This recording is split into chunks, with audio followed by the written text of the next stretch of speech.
এখন আমরা দুইটা ব্যক্তি এমন একটা জায়গায় বসে রয়েছি, এই জায়গায় একটা সময় মানে ভূতও যাইতে ভয় পাইতো, আর সেই জায়গায় এখন দোকান হয়েছে। তো শুধু আমি একা বসে রই নাই, আমার সাথে আমার একটা ভাইও আছে। তো ভাইটাকে একটু দেখেন। ভাই আমরা কোথায় বসে রয়েছি যেন? ভূতের জায়গায় না? বিশ্বাস করা যায় একটা সময় এখান দিয়ে মানুষ চলাচল করতে অনেক ভয় পাইতো ভাই। হ্যাঁ কি ভাই? তো আমাদের এই পাশে আবার একটা গাছও আছে, গাছটা আর কি অন্ধকারে দেখাইতে পারতেছি না।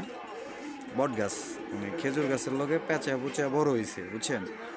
মানে এক কথায় মানে বলা যায় এই জায়গাটা অনেক অনেক হিংস্র ছিল, মানে ভয়ের দিক থেকে।